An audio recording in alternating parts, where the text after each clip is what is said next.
Salam əziz dostlar, biz Qur'an-ı Kərimdə teleoloji dəlilə aid olan ayələri sizə təqdim eləmək istəyirik. Onlardan birini bugün təqdim edəcəyik.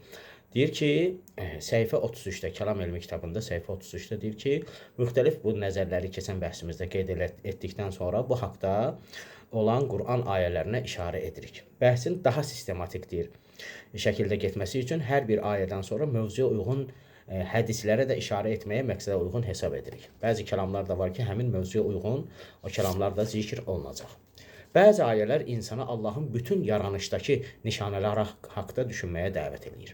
Bütün yaranışdakı. Məsələn, Allah Qur'an-ı Kərimdə buyurur ki, Ali İmran surəsi 190-cı ayədə Əuzu billah, bismillah. İnnə fi xalqis semavati vel ard və ixtilafil leyli ven nahar laayatin li ulil albab. Həqiqətən göylərin və yerin yaradılmasında, gecə ilə gündüzün bir-birini əvəz etməsində ağıl sahibləri üçün dəlillər vardır. Yəni, düşünənlər üçün dəlil var. Düşünməyənlər heç nəyi düşünmürlər. Onlara heç lazım da deyil. Düşünənlər üçün dəlil var. Bu barədə biz həqiqətən də yerin göyün yaradılmasına diqqət eləsək, baxıb görərik ki, həqiqətən də çox möhtəşəm və möcüzəvi yaradılış sistemi var. İmam Sadiq əleyhissalam bir hədisində belə buyurur. Buyurur ki, ey müfəzzələ tövsiyəsində buyurur ki, böyük yaradana ilk dəlil onun bu aləmə xüsusi forma verməsi, onun hissələrini toplaması və onlara nizam verməsidir.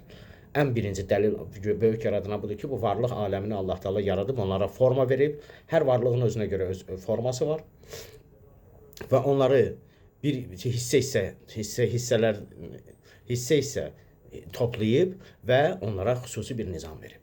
Çünki ağıl və düşüncə ilə dünyanın işləri barəsində dərindən fikirləşsən, görərsən ki, bəndələrin ehtiyaclarını təmin edən hər şeylə təchiz olunan bir evə bənzəyir bu yer üzü. Düşünsən ki, bu dünyada dərindən düşünsən, görərsən ki, bu dünya bir evə bənzəyir və sənin bütün ehtiyacların bu evdə qərarlaşdırılıb. Asiman hündürdə yerləşir və bu cəhətdən evin damına bənzəyir. Yer xalı kimi sərilmişdir. Ulduzlar çıraqlar kimi düzülmüş və gövhərlər orada ehtiyat bazası kimi qorunur. Hər bir şey öz layiqi yerində düzülmüşdür.